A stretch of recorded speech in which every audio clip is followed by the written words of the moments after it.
see your doctors, our daily or our one-time male doctor slogan. Definitely go and get checked up. Did you get your prostate checked? No, I did not get. Might be your prostate. No, it has nothing to do with my prostate. I'm pretty sure it's all in the brain. You might want to go back. Hey, you're closer to the prostate exam than I am, big guy. So, all right. It's actually Shorts guy's the closest, right? No point there. Or Sam? Sammy is closer than all of us, so I am not in the lead in that one. Wait, one in finger? what? Sorry. Better make it two. All the stuff floating here. Can you see it? This podcast has gone way off the rails, by the way. Gee. We're on the devil's prostate exam. Guys, I had all of them. Yeah, I'll tell you what it's like. What's it like? I asked Durango Steve once, have you ever had a prostate exam? And he says, just pretend like you're in jail. All right, let's get back on track here. We're steering way off course. By the way, seriously, I just switched over to the Primetime Radio Network, so part of the live podcast is now on there, so I'm going to delete the evidence on the Let's Go Dolls podcast. Anyway. All right, so I'll go to Primetime to get the link so that everyone can follow. All right, guys. So let me get into this real fast. I am way off course. All right. Curtis Michael Condon is not. Curtis Michael Condon, I hope you are drinking a Coors Light with us. Yes. Cheers, my friend. Kurt. Okay, so new dates per the NHL. NHL free agency will start October 9th. The NHL draft will occur on October 6th and 7th. And then the NHL says the 2020-2021 season opener will be delayed post-December. So they're thinking January, maybe February. Obviously, that means that it's not going to be a full season slate. So we will lose games next season's. Well, they didn't officially say that yet, that they're not. They still want to do much. No, but that seems unrealistic. They wanted to. It's very unrealistic. Multiple front office people have said that's not a possibility with such a late start. They said if December happened, maybe they could get it done, but anything post that, they're going to be, losing games. I mean, like maybe they get 72 games. or 60 something. Yeah. 61 games, I heard. 61. All right. Other news and notes. Ovi and the Caps are working on an extension that would see him retire as a Capital. They're thinking in between the $9.5 to $10 million range, which is over 3 to 5 years, which is still absurd to me. I know he's done awesome things for that franchise, but to give someone like that, $9.5 to $10 million for his twilight years, I know they're looking for that whole goals mark for beating Gretzky, and that'll be a big draw, but that still seems asinine. But I don't know. What do you guys think? Yeah, well, I mean, I guess we'll see. Did they make I think they made what do you call it? Restrictions on like front-loaded contracts, right? So he'd be making like all the money basically when he in the first couple of years. Yep. So he's 34 now. So if you're making $9.5 to $10 million a year at 30, he's actually about to be 35. So that is a massive contract for a 35-year-old, even though it really doesn't look like he's slowing down as far as goal scoring goes, but he's slowing down. I mean, even look at him in the playoffs. I think he's won his cup, and now that he's won his cup, I think it's kind of just, I don't know, maybe just playing from here on out. But that's a lot of money to strap your team with. But maybe he'll take some kind of a discount. He should, if he were smart or really wanted to retire a Capital. He should probably take a little less than that, but yeah, I mean, he wants it. If he gets it, good for him, but not terribly smart for the Capital. And then how would that skew the market for other third? I know there's not many Ovechkins out there, but that would potentially skew the market for when these other big names are 35. And you're like, well, Ovechkin got 9.5 at 35, so yeah, pay me. So I worry Malkin. Malkin might be in a similar situation. I'm not worried about Crosby. Yeah, 1-year deals. Yeah, Crosby wants to keep winning. He wants a cup every single year, so he'll take whatever. I don't know. I mean, he's so superstitious, and he signed his 8.7 a year contract. when he re-ups, will he get that again? Or I don't know how they could manipulate. Maybe he'll make $870,000 a year because he's just made so much Or he money. changes his number to 9.7 or 97 and gets 9.7 a year. So we'll see. It's speculation, of course, but all right. So some more news. The Panthers. This was actually came from This came from Elliot Friedman. The Panthers actually reached out to Angelo Ruggiero, a four-time Olympian and member of the Hockey Hall of Fame, about the GM job before Bill Zito was hired. It's interesting, obviously, because it would be the first woman GM, and now I guess they reached out to her and they talked with her, and they think that she'd be a great GM. She didn't get back to them in time, so they're actually going. They want Bill Zito, obviously, but she's actually interested in some GM jobs, so we'll see her name get bandied about a lot, and hopefully she gets a job because she did some good things with, obviously, women's hockey and as being a elite defenseman. So we'll see what happens there. Some news out of the Bruins court that they could trade either Carlo or DeBrusque and would be one of the busier teams this offseason along with Pittsburgh and Toronto. Here's some things we can talk about real fast. Brian Burke on the Stars Vegas game during intermission was asked to rank the Canadian teams, and his order from 7 to 1 was Senators 7, Habs 6, Jets and Flames tied for 5 and 4, Canucks at 3, Oilers at 2, and Leafs at 1. I think that's crazy. I think Canucks are probably the top one. Organizationally, they're the best. Oilers, I would just think you'd put them at 2 because their stars are better than the Leaf stars. He actually, one of his comments was that the goaltending situation is elite and long term. I was like, does he not realize that Fredrik Andersen might get traded? Toronto? Yeah, elite long term with Toronto. They have nobody behind him either. Yeah, exactly. Well, they have. No, that's Montreal.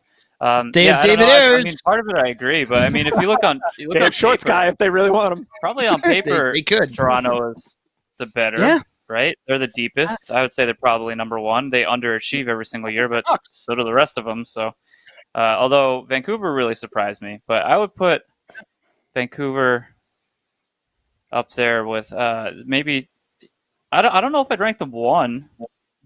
I liked what I saw, but I'd like to see Vancouver be more consistent. Yeah, but I think Vancouver has the defenseman already. They have a stud defenseman, just like Toronto. Morgan Riley's really good, but he's not quite what Quinn Hughes can be. I think obviously the top 3 are the same. Are obviously better than Vancouver's top 3, but then you could say Edmonton's top 3 is better than all of them. So those 3 are, I think, all tied. Maybe they're just jumbled. But yeah, well, you're going to see, with the exception of Vancouver, I think Vancouver would probably see what they're going to look like. But Toronto is going to look very different. Edmonton is going to look very different. I think once off season is done and we're starting next season, we can kind of reevaluate that ranking. Yeah, I think the one thing, like for all the fantastic players Edmonton has had over the year, the only thing they haven't had is goaltending, and that I think was Rolison. I think Rolison was their last good goaltender, right? Which is a while ago. They would say a couple of them. Yeah, so. But in this era where they've had all these number 1 draft picks, they've had all these phenomenal. They still have all these phenomenal players. They just could never put it together, and they just never had that elite goaltender. And Toronto doesn't have an elite goaltender either. They've got a super deep bench with every other position pretty much covered, but they just don't have, good goaltending. I still think, maybe this is showing my age, but I think Toronto, I think goaltending, I think Felix Potvin. But that's just me. Mm-hmm. Cujo too. But I gotta say this: I loved those Felix Potvin pads, those Cohos. Yeah. They were my favorite. Yeah, Jeff Turner says if the Flames have a goalie, they might be the best team in Canada. Maybe they have a tremendous lineup. There's playoffs come around, and all their superstars just decide they want to disappear. Not entirely sure what's going on there. If it's coaching, speaking of, we'll get to that. But I just want to throw this out there before we move on. Any of those teams that need an elite goaltender, I am available. All right. So Colorado is obviously frozen. goalie shopping. They talked about Hank maybe going over there. Yep, short guy is really frozen. Froze. Damn it! I was offering my elite. No, I was we heard offering that. my- We heard you. You heard me? You were just Yeah. you were one just Okay. like just You solar. heard great you're- expressions. Yeah. And you tricked me, that's- so it worked. All right. So Colorado's goalie shopping. They're talking about Hank. Hank's also apparently rumored to San Jose. I don't know how that's possible. They have cap issues, and then according to Elliot Friedman, Avs are in on Taylor Hall, which I mean, adding him to that lineup could be That pretty would be- crazy. They kind of have Nuts. been rumored. They've been rumored Yeah. for a while, though. No? Even yeah, I think but at I the guess trade now they're deadline, really getting steam. I don't know.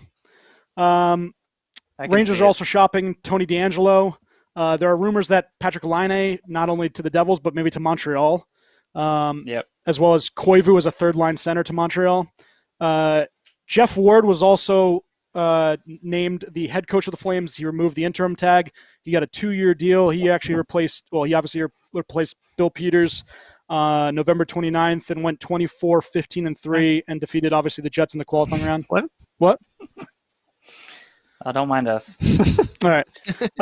NHL awards. Obviously, they got a couple awards out last week, and we went over that. But the NHL awards show was postponed from June to March 25th.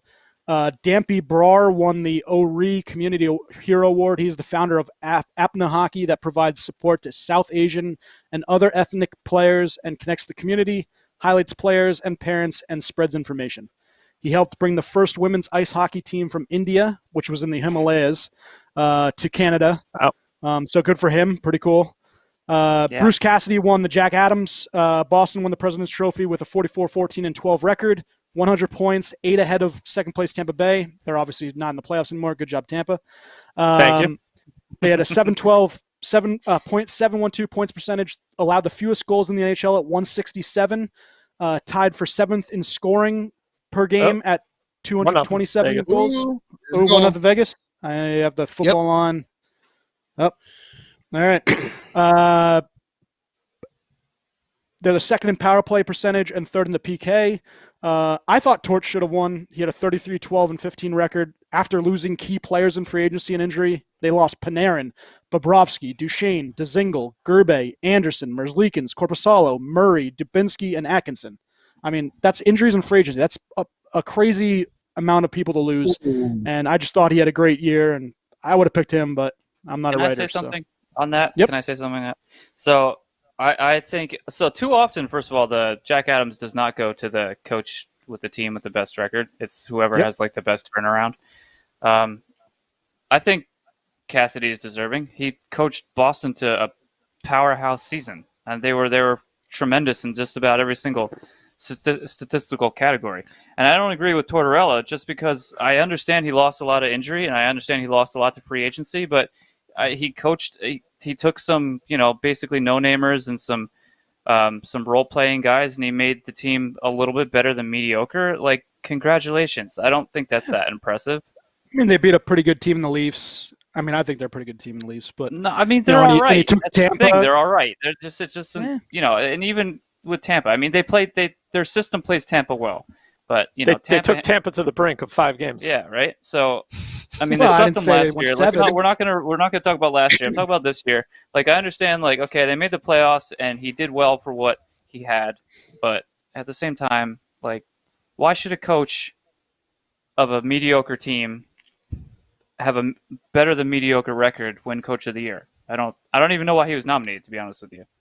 Oh, he went to That's the playoffs. how strongly I feel about this. Went to the playoffs and had a bad team. I think it was a bad. I think it was all 3 or 4 good players. expectations. Nobody expected Columbus to even be close. They expected them to be like one of the worst teams in the league, and they weren't that. Yeah. So They also automatically thought it's got to be the coach They also that you have to thought look the same at. thing about Barry Trotz, and I think Barry Trotz did a better job. So with less skill. Well, I would have given it to Barry Trotz. That's fine. You think he had less skill than Columbus? Probably, yeah. There's like raw talent, yeah. I don't know. Mm, I mean, I Take know. out Barzell. Take out Barzell from the Islanders, and how much just superstar talent is on that team. We'll take out Seth Jones, and then other than him and Werenski, I mean, what are and you looking Dubois is also fantastic. But before this Atkinson playoffs, you didn't know he was can that good. No, I knew before this Dubon playoffs, was I good. didn't think. No. Anyways, all right. So that's a good one to maybe talk about in the offseason. Sean Couturier won the Selke, beating out Bergeron and O'Reilly. He led the NHL in faceoff percentage, second in D-zone faceoff percentage. He had 59 points and was a plus 21, and obviously helped the Flyers to earn a playoff berth. Very good season from him. There's a little fisticuffs going on here. I love it. I do too. There's Revo. There he is. That guy. Yeah. He is a beast. We'll talk a little bit about him coming up because obviously we have series matchups and breakdowns. All right, McKinnon won the Lady Byng for most gentlemanly. He had 93 points, which is fifth in the NHL. He was a plus 13, had 5 minor penalties totaling 12 minutes, and was plus 18 in net penalties, which is 23 drawn penalties and 5 taken, which was tied for third. Really good season. Obviously, he's looking for bigger hardware coming up, so we'll see what he gets in terms of the heart and other things. Lou Lamoriello was named GM of the year, voted by the GMs. Islanders are obviously in the Eastern Conference Final. They signed Varlamov, Brassard. They re-signed Lee, Bolivier, Eberle, and Nelson, and they traded for Andy Green and Pajot at the deadline. Beauvillier. I'm going to keep doing that. That's why I say oblivious. It just makes it easier. All right, just call him that. Don't even try anymore. We're just never going to get Anthony Beauvillier on the podcast. So he beat out Brisebois in Tampa and Nil in Dallas. Mark Giordano won the Messier Leadership Award. Leadership on and off the ice, leading role in community hockey growth. Team Geo promotes physical fitness and academics as well as leadership development in 5 high needs high schools. We're still waiting. So good for Geo, and it's a welcome award. We're obviously awaiting the Hart, the Calder, the Vezina, the Norris, and of course the Stanley Cup and Conn Smythe winners. So, good for all those guys, worthy and deserving. You guys got anything before we go to some trades? No, I think the only comment I had was on the Jack Adams there, but I think Cassidy was deserving. So yep. I don't really have much to debate about the rest of the award winners. I think they're all very well deserving. All right, so to some other news. Actually, one signing. Kings signed D-man Sean Walker to a 4-year, $10.6 million extension. He was due to be an RFA. He's a productive two-way D-man, great skater. He was second to Doughty in points, ice time, and shots, so good for him, getting paid. They lock up someone they needed. Some trades. And Steve, you can talk about the Pens, but they deal Nick Bustad and salary retention to the Wild for a conditional pick. Bustad would assume Koivu's third-line center role. I know you guys got a conditional pick. I don't think they actually named exactly what it was, but what do you think? Yeah, the details on that pick haven't really been announced, but conditional 7th-round pick is what they're saying now. I don't know what the conditions are. Something about how many points he scores and how many games he plays. But it's fine. I mean, Pittsburgh needs to shed salary cap space. I wish they could have shed his entire contract, but they have to eat 50% of it, so they're still shedding shade over $2.5 million, touch right? over $2 million. No, 2.05 million. They shed in the, his contract, in the cap. What's his contract? His like contract's 5.1. 4.1 a year. He has one more year left, so it's only one more year of 2.05 million against the cap, but they still shed 2.05, which isn't nothing. They still have some more salary cap to shed. They're at around, I think, 10 million or about 10 million under the cap right now to sign some restricted free agents, including most likely Tristan Jarry will be their new number 1 goalie and a few others. But yeah, I mean, I feel horribly for the guy. His injuries this year were catastrophic, and I hope he's healthy, and obviously I hope he does well in Minnesota. It's not his fault that it just didn't fit. I mean, the injuries were horrible, and the multiple surgeries, and even having a season-ending surgery even before the qualifying round started was unfortunate. So. It's a good move by Rutherford. I mean, like I said, I wish he could have emptied out all of that cap, but you got to take what you can get. I don't think anybody was going to take on that full contract. He's got a couple other big contracts on his salary cap now that he needs to kind of get rid of. So we'll see. But it's a fine move. I don't think Bukestad would have fit in the lineup anywhere. So, but good luck to him in Minnesota. We didn't cover this last week, but Jake Allen was traded to Montreal for a 2020 third-round pick. They also swapped sevenths. Shorts guy, why do you think they did this kind of move? Are they worried about Mr. Price? They might be. I mean, he's getting up there in years. They if you look at the way Price played in the playoffs, I thought he played really well. I think that there's a lot of the games that Montreal were in because of him. I don't know. Maybe they're just looking to have an heir apparent ready to go. Maybe that's a good question because Price was looking really good. Jake Allen is a really good goaltender as well. So that one kind of confused me because, with the way Price was looking, he was looking like he was going to be it, but he's also getting up there. So it just could be that, having that next guy ready to go. Should Price call it a career in the next season or two?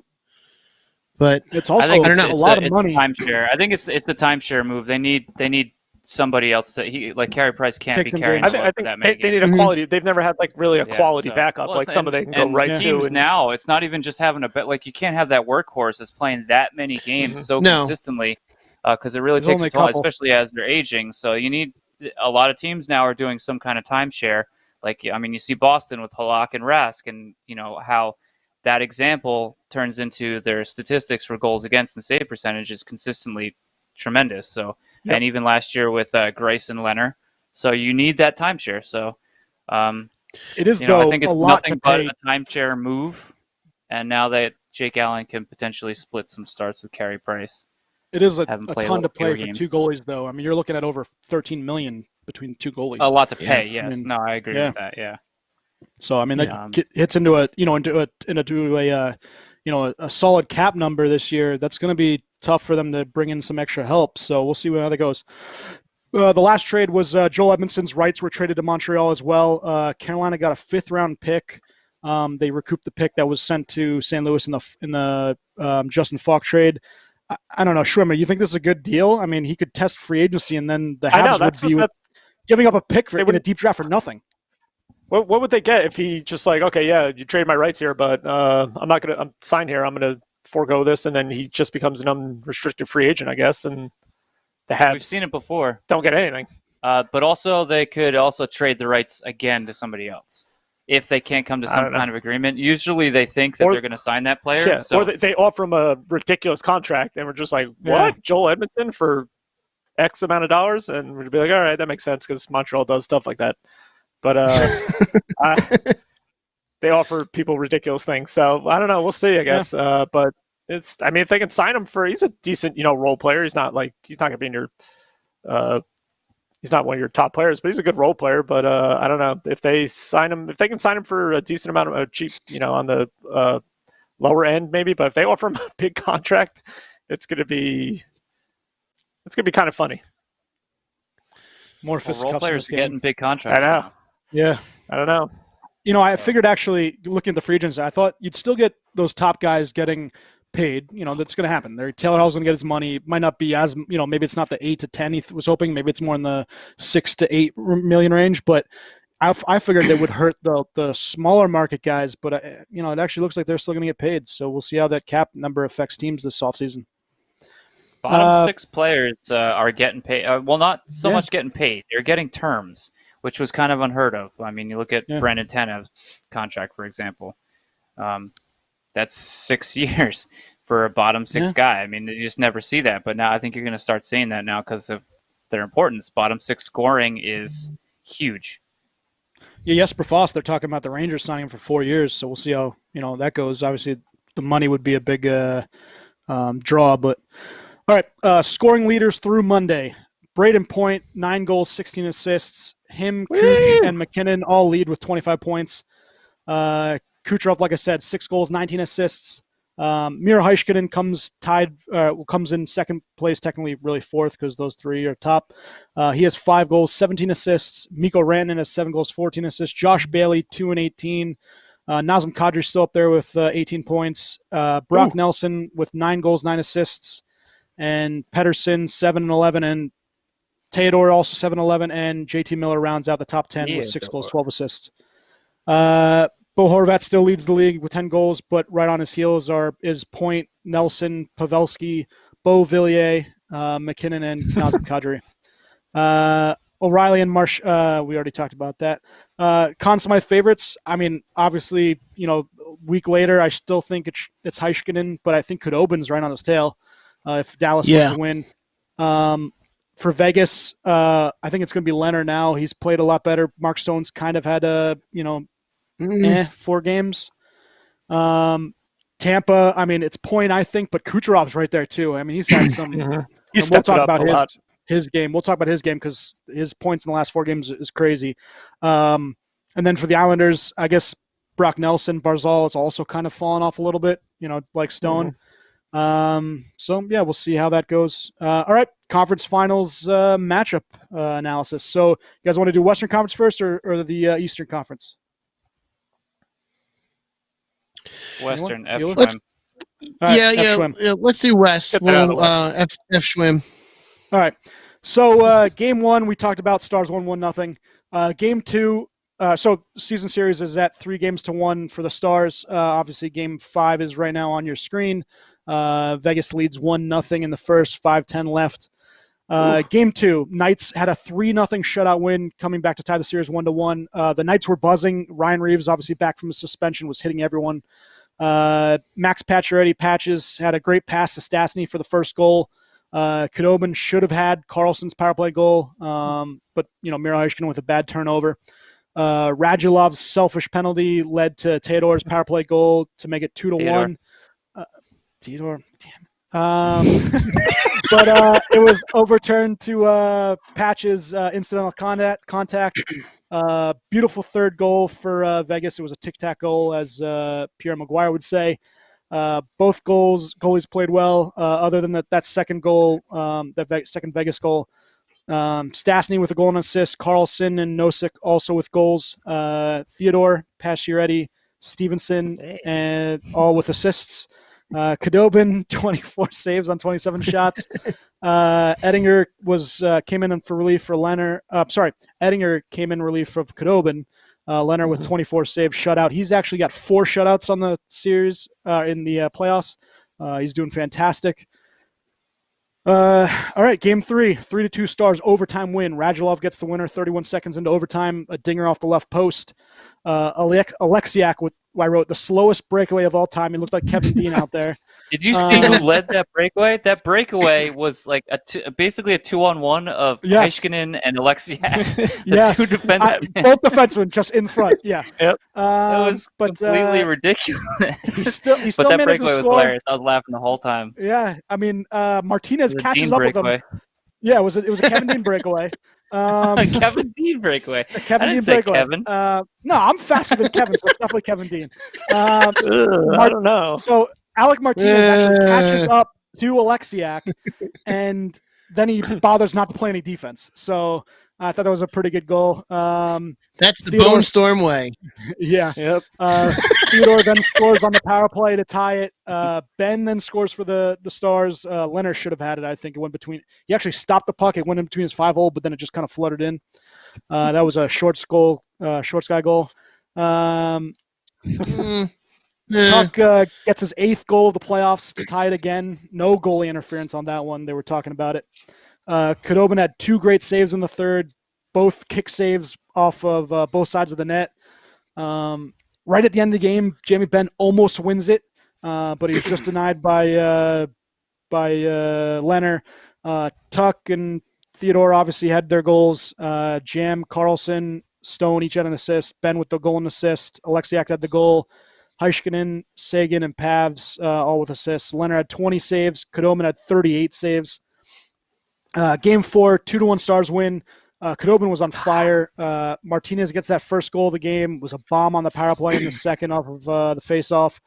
Pavs ties it with his crazy flutter goal on the turnover. I don't know if you guys saw that, but he tries to backhand real fast.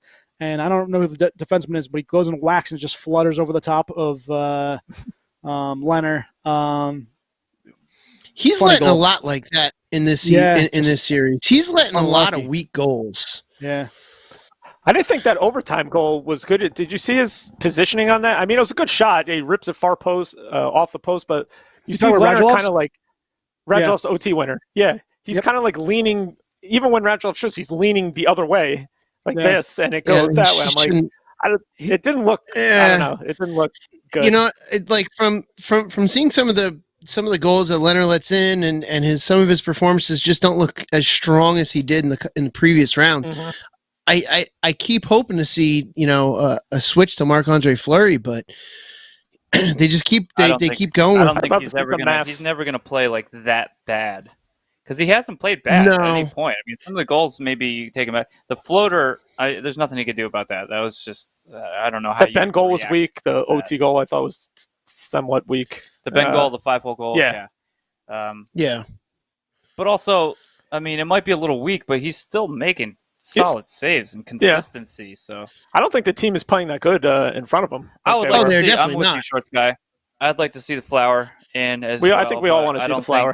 Yeah, I don't think that's happening. No, and that just may be why I keep kind of being a little ultra critical, maybe a little too critical on Leonard's play, because I really do want to see Fleury in. But that just could be a personal thing. But Khudobin, on the other hand, He's been holy, especially this series. I mean, last year, even last year, he played great against Colorado. Letting in a lot of goals, but still playing great. But this series, I mean, he's absolutely their MVP.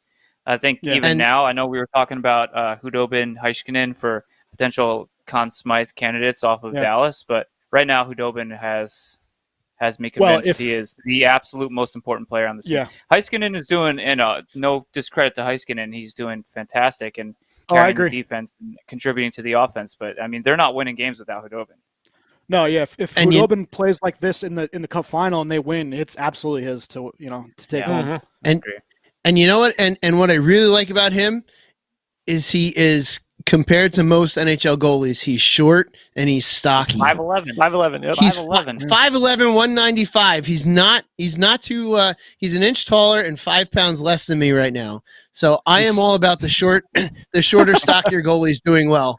So I think that's awesome that it's not, like Vasilevsky's 6'6". He's gigantic. He's only 6'3". 6'3", Oh, 6'3"? Only. Bishop's up there. They're like polar opposites and goaltenders there. Yeah, absolutely. So quickly, so Ben gets the game winner with a minute left in that second period on the power play. It was in the slot off the rebound. Martinez had a goal, Stastny with the assist, Ben with the game winner, Pavs had a goal, so did Klingberg, Radulov, and Cogliano all set assists. Leonard, 18 of 20, played well. Khudobin, 32 of 33. He was awesome. Game 5 is now. The Stars, I think, are down 2 centers in this game. Fox was unfit to play, and I don't know, was Hintz in? And I haven't seen Hintz yet, but he was questionable. I can look at the... Yeah, Stone and Nosek were also deemed as questionable, but obviously I've seen Stone, so everyone wants to play now, but I know Fox is out. Okay, let's go to that Eastern Conference. Oh boy, Schwim, you want me to just go game by game and you can give your instant reaction? Sure. We could obviously hear it during that Monday podcast. So, series notes. Dean, Rupa Hintz is in. He is in. Okay. He is. Yes. Game 1, Bolts 8-2 win. Grice started the series for the Isles. Braden Point, that first goal was absolutely amazing. He drives past Pollock and dekes Grice. Eberle gets the power play goal to tie it a few minutes later, but then Hedman right away with that power play goal, a bomb from the blue line. Killorn, I think his big ass was in front and a little bit of traffic. Later on, McDonough would get the blast from the top of the circle, screen in front. Maroon then chips that puck behind Varlamov, and Gord gets it home for the fourth goal. It was weird because it went off the guy's stick inside the net, and they had to review it. Yeah. Point with then a beautiful power play goal where Hedman's with it, probably about knee height pass shot kind of thing, where he tips it right past Varlamov. Awesome hand-eye coordination. Vasi with huge save on Bailey in that second period. In the third, probably one of the coolest setup play you'll see. Kucherov chip passes the puck to Point. Shaddy gets him a kind of a bobbler. He takes a stick, flips it down, and just chips it to Point. Point goes around the defenseman. Kuch goes right to the net and just feeds Kuch for an easy tap in between the legs of Varlamov. The offense was ridiculous. It was on full display. Letty then gets the second goal, but obviously it was a little too late. It was a nice shot, but Palat then goes in and dangles off the pass from Kucherov and point for the 7th goal, and then Gord gets the 8th goal, which is his second of the game on a snipe. Gord with 2 goals, Kucherov with a goal and 4 assists, Point with 2 goals, 3 assists, Hedman with a goal and 2 assists, Shaddy with 3 assists, Schwim's boy, Palat and McDonough goals each.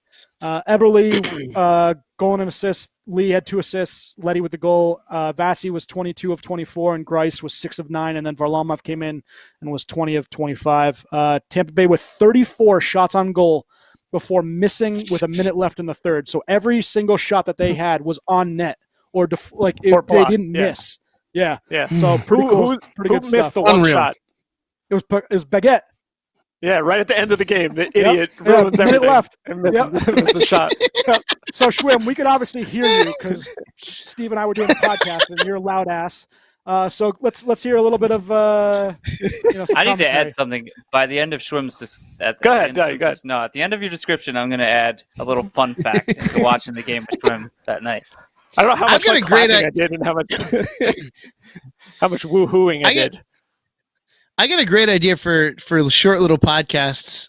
Just recording videos of Schwim watching Tampa play. Just an hour-long 30-second clips. We should have another feed 30-second clips. Facing this way of me watching it.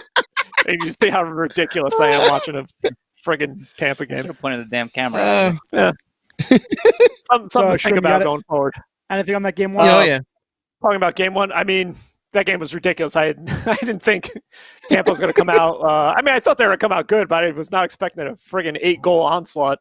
But that was all. That game was like their talent on full display. And for game one, that's a big win. But it's also kind of, the Islanders could be like, okay, we got blown out. That game doesn't count. We just come right back. If it was like a close game and they lost in overtime or something like that, that could be a little, dejecting. But like, getting blown out 8-2, it's just be like, all right, whatever. Let's just forget about that and move on. But anyway, Point was unbelievable that game. Kucherov, unbelievable that game. Shaddy. Just 3 assists. Our boy Shaddy, my boy Shaddy had 3 assists. What the goal that I really liked actually was your boy McDonough. His last friggin' top shelf. I was like, yeah, Mac. That was his first of the playoffs. So yeah, I love that guy. Yeah. Really good game, 8-2 drubbing of the Islanders. So I was just like, I was a very happy person on that day. I disagree. So, actually, a lot. Even when they win, they can win a game like 10-0, and I'll still be cursing and so angry. I'll tell you why. I'm sitting on the couch with them as Tampa Bay is up 8-2 with I think about maybe somewhere around 24 seconds left, and the anger that comes out of this man's voice when they lose a defensive zone faceoff. Just the comment about losing a defensive zone faceoff and being so pissed that they can't win a damn faceoff. They don't win faceoffs. Being up 8-2 with 24 seconds left in the goddamn game. Another example, and I think I've already talked about this. I was watching the replay of the 2004 Cup final, and there was a non-call on Ruslan Fedotenko. He got smashed in the boards. There's no call, and I was sitting here on the couch. Screaming at the TV. He's watching. I'm like, you got to be kidding me! I was like, are you really getting mad at a game from 16 years ago? I did. Nice. That you've already seen another result of. So you can just picture what it's like watching a live game, and I get very angry at faceoffs because they're usually really bad at faceoffs. Although last game I think they won like 60% of the faceoffs, which I didn't seem like that while I was watching it, but I get very mad at their. Because you're blinded by anger. I am. A lot of stuff. A lot of stupid turnovers, like the friggin' we're gonna get to it. But, Here it comes. Not the last game, but the game before. They battle back. They're down 3-1. They battle back to tie it 3, and they just hand them the game at the end with a horrible turnover. All right, we'll get to that. So here, let's go to game 2. You said that you thought that they might come back after an 8-2 drubbing. Lightning actually end up winning 2-1 in overtime. Martin gets the first goal for Islanders. Barzal was flying around. Great saves from both goalies on Barzal and Gaudreau, respectively. Hedman with a great shot for the first goal, a clapper off the faceoff and a screen in front. Kucherov was also over the ice, gets that goal on a great shot with 9 seconds left in the third. Snipe and a pass from McDonough. Palat just missed the net a couple seconds before that too, and you could see that that was weighing on him. Point actually got hurt in the first period. I think it was a hit from Pollock or Pellick, one of the two. He didn't return in the third for overtime. Killorn with the game misconduct for a hit from behind. Obviously, we talked about Martin, Leddy. Martin had the goal, Leddy with the assist, Cooch with the game winner. Hedman had the goal, McDonough and Gaudreau with assists. Varlamov 19 saves on 21 shots. Vasi 27 of 28. He played good. I mean, yeah, losing Point for that whole second and the third was tough. You could obviously see it was weighing on them. Not getting much offense, and like you said, I think Isles controlled play, but they still got a win. That's good. Yeah. It's the sign of a good team. You can get wins when you don't play your best. Yeah, they were down, I think, because they've been rolling that 11-7, and so they lose Killorn right in the beginning of the game, so they're down to 10 forwards. They lose Point in was it the second period? I think he tried, or no, he got hurt in the first, and the second hurt in the first, came back in the second for a little bit, and then but left. So they lost him for pretty much half the game. So they're down to 9 forwards. They're taking stupid penalties. They had no business winning that game, like with the amount of people that they had left. But Vasi played awesome. They got they had a great end of the game. They had a great play by McDonough. That pass over to Kucherov was friggin' awesome, and then Kucherov buries it. So. I think from that point, like when he scored that goal, I think he's been a little different. He's been like trying to, force the play a lot more and trying to do a lot more. And he's been rewarded for it. So he's playing really well. Plot's playing really well. Yeah. Yeah. 2 years ago, he won the MVP. So you're talking about a player that can really play. And yeah, I think he's got 9 points in the series so far in 4 games. And I was gonna. I think Point has 7 points in the 3 games that he's played. Yeah, 7 points in 2.5 games, and then 9 points in the 4 games for Cooch. Yep. So hopefully Point's okay. I mean, he got dinged up last game too a little bit. He's definitely not playing at 100%, but I don't care. He's one of those players, in my opinion, that he could be at 90% or 80% and still be one of the best players on the ice. So and even last game he was definitely hurt and got hurt again towards the end and was still had a really good game. So, that was a good game. Yeah, game 3, Islanders finally get on the board, 5-3 win. Point and Killorn were both out, like we said. Vasi with the pad issue on that first Clutterbuck goal. I didn't think weird. It was something about his strap was off, but per rules, pad was almost hanging unless off his helmet. Yeah, per rules, unless his helmet off, they continue to play. Pellick, I lost it. Sergachev with a beautiful top shelf backhander pass from Gord for the first goal. Yeah, it was a taser. Vasi played well, had a good, couple good saves in the second. Pellick with a snipe for that second goal. Nelson with a great feed for Oblivious's goal. Palat with a power play goal from Cooch and Sergachev. Great pass by Cooch on the doorstep. Chernak with the shot, and then Tyler Johnson deflects for the game-tying goal. Then, like you said, Nelson comes back, that game-winning goal on the pass from Beauvillier. Great pass, but McDonough obviously with the turnover. And then Pajot with the empty net goal, where Cooch was just riding him the whole way down, hacking the crap out of him. They had a little scuffle afterwards. Sergachev with the goal and assist, Palat and Tyler Johnson with the goals, Gord, Cooch with assists, Beauvillier, Nelson and Pajot, goal and assist each, Clutterbuck, Pellick each had goals, Bailey with 2 assists, Vasi 31 of 35, and Varlamov was 34 of 37. Thoughts? I know you were talking about it before. Obviously, it's shitty way to lose a game. Yeah, it was, not having Point, not having Killorn, more so Point, but Killorn's been there for a while and he's a good playoff performer, but not having them, I think, showed that they really need those players, especially Point. But they did not look good in the first couple of periods. In the third period, they battled back. I can't believe that Johnson goal stood. I thought that was definitely going to be overturned for a high stick, but it counted. And then, I was, I guess I was a little angry with their effort up until that point, but then they came back and tied it. And then I think it was like 3 minutes left or something when that McDonough makes that pass up the middle to I think it was Gaudreau, who had a guy right on him, and Yep. even when the Islanders scored the goal, I think Tampa had 3 or 4 players back, and the Islanders only had 2, and they still I don't know what the heck they were doing. They just really gave them the game there, but yeah, not a good game to watch with me. I wouldn't recommend it. I wasn't there. Oh, you weren't here? I was going to ask you how it was, Steve. Yeah, no. Well, he wasn't here. Thank God. Say. Oh, so you're just scaring the hell out of Cynthia? Yes. Nice. Game 4, Bolts with the 4-1 win. Sorry, not 4-0, 4-1. Varlamov with a lot of pressure in the first. Both goalies were Hard great. to drink this thing with my mustache. By the way, so I had the sour, and then I go right from that to a milk stout. Bad choice. Just real bad choice. Oh no! Milk stout was a bad idea. Yeah. Nelson with the snipe for the first goal. Coleman then ties it with a great move on the breakaway.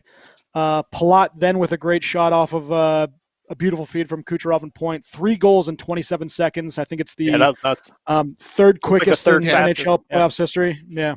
Mm-hmm. I actually had some Instagram stuff saved up for hockey, but I'll try to get to that in a little bit. So then, saved. Yeah, great podcasting. Yeah, Barzal all over the ice in all of these games, but he left point wide open in front of the net for his goal in the third. Went over the ice went right past the net instead of stepping in front of point. Point and Plot, both goal and assist. Coleman, Maroon had the empty netter. Gord, Cooch with 2 assists. Nelson with a goal. Bailey with assist. Vasi 26 of 27 and Varlamov 32 of 35. Game 5 is tomorrow at 8. Games are very physical. Obviously, Martin and Shen have fought 2 times. Maroon. I want to see them go again.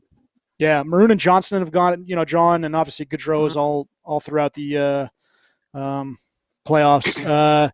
Cizikas and Kunako both left the bubble due to injuries. They won't return for the remainder of the playoffs. And like we said, Kucherov 9 points in 4 games, and Braden Point has 7 games and a little over two goals in a period.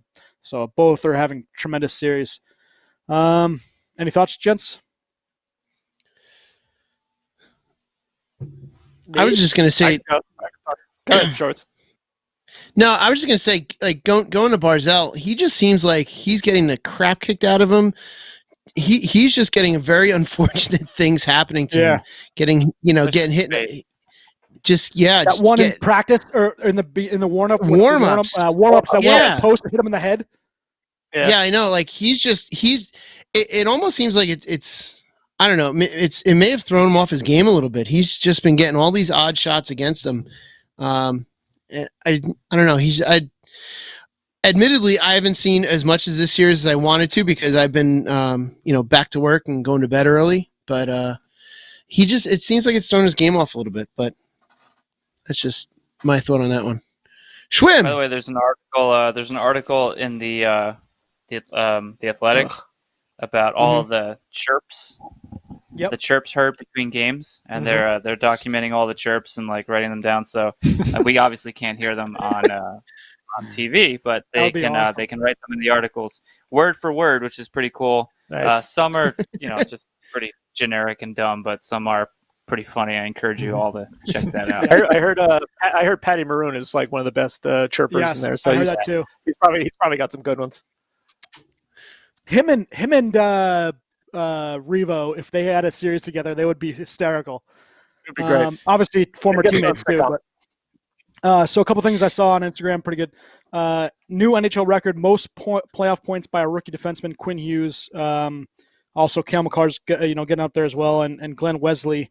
So they have the points record with 16. The other couple that I saw, Pietrangelo is still looking for his deal. Apparently, there's not even talks, so they're saying that he really could. Toodles? He might be Toodles. So Tampa Bay went 58 and 53 without missing the net. First and only miss with 67 seconds left was Paget. Paget. Ruining everything. Yeah. Excuse me, there's a cat butt. The other good ones I saw. Robin Leonard is the first goalie since Marc-Andre Fleury in 2018 to post 4 shutouts in a single postseason. So good for him. And then lastly, I had, quickly, I know it's football related, but QBs to have 3 straight games with a pick 6 since 2013. Tom Brady, 2020, Blaine Gabbert, 2013, and Matt Schaub, 2013. So you talk about 3 awesome quarterbacks. Yeah, stick to hockey, boys. All right, for Schwim, most points in a playoff year in franchise history for Tampa Bay Lightning. Braden Point and Kucherov, both with 25. Right behind. Who is number 1? I know. We all know. Brad Former New York Richards. Ranger. Over New York Ranger. 26 points. Yep. So like we said, they already passed. I know. Yep, they already passed Marty, who was tied for 3 with 2004. He had 24 points. So they really could good have stuff. like 3 or 4 players break the record. I think if Point, Kucherov, and Palat gets a lot more scores a lot more goals or whatnot, they could potentially have 3 players break the Tampa record. That'd be kind of cool to see. Yep. Yeah. So we'll have some more stuff on for next week. Maybe we'll do 61 to 7. 61 to 70, right? Yeah, because we're going to be in Yager's territory, a former or future New Jersey Devil. I'm still waiting for him to come to Tampa so I can get my damn Jagerbomb shirt. Future New Jersey Devil. Yeah. Well, we don't care about the past one. He wasn't 98 Yager. He was only 2000 and whatever. Yager will be on the New Jersey Devils roster. Yep. Because we're gonna make that trade. I also got some good stuff for ranking team names and team logos, as well as we'll do some draft stuff coming up because it's draft season starting soon. We'll wait till after the Cup finals and have some draft gurus on. But I'm looking forward to it. It's going to be a lot of good hockey. Obviously, we'll see what happens with the teams that make it. I would obviously venture a guess that Dallas and Tampa will be in the Stanley Cup Finals, but crazier things have happened. So Schwim has to keep wearing black. It will be, but we'll see. It's been working. I've been doing it. Schwim's reaction if the Islanders make the finals will be epic. Oh God. Yep. Does the voice of God have anything to add to these conversations before we head out? Let's see. Is he insightful. that call? Yep. All right, boys. So what do you got rankings for your beers? We'll head out. Schwim, how's that delicious? This beer sucks. I give it a 3. A 3? There's so much. A 3 is a bad rating for me. There's so much shit floating in the bottom of this thing. I don't know what the hell it is. Do it. It's like chunks of, I don't know, shoe leather or something floating in the bottom. It's really bad. Sorry, guys. So what are you going to drink to wash that awful taste out of your mouth? I don't know. Maybe a crab juice or 2. Crab juice. And real quick, another thing. It's really hard to drink this with my friggin' mustache. Yeah. It's like completely. I have to like lift up my mustache and drink this now. Why don't you use your mustache? Why don't you use your mustache to filter out all the crap that's floating in that beer? Yeah, that's a good idea. There you go. Let's just You're just gonna have to clean up that mustache right now and catch it all. Like a baleen whale over here. Just filtering things out, and just filtering out the plankton from this fucking beer. I'm gonna take a picture and send it to you guys. You got to see the size of the shit floating in this beer. Yeah, I want to see it. You're like little pour it sea in a monkeys. glass. I'm gonna pour it in a clear glass and take a picture and send it to you after this. Steve, what do you got? So the first time I had this, I gave it a 3.75. It's now aged a little over 2 years, but it's still 3.75. Pretty good. Our buddy Hans gave it a 5. He loved it to death. It's good. I'll give it a 3.75.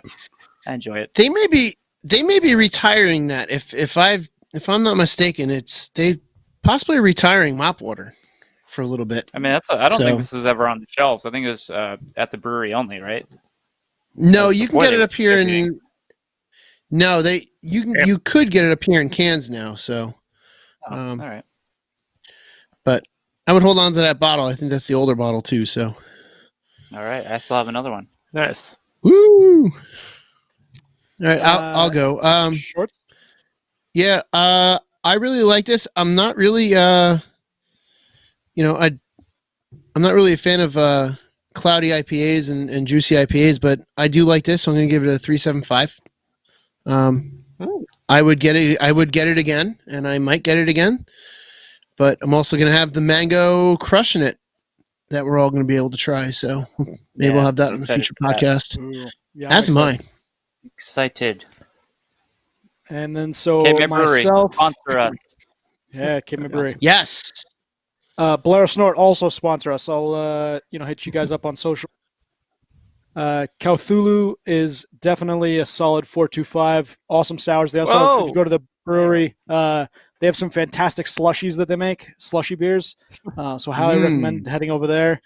And then the River Horse Oatmeal Milk Stout, which was a bad choice. I will go with he's trying to drown me out, a 3.5, because for a stout it's pretty good, but just a bad move by Mr. Bill Dean. It's the wrong order of things. Yeah, so I would say Mr. Schwim, take her home, but let's go with Mr. Steve. Take her home, buddy.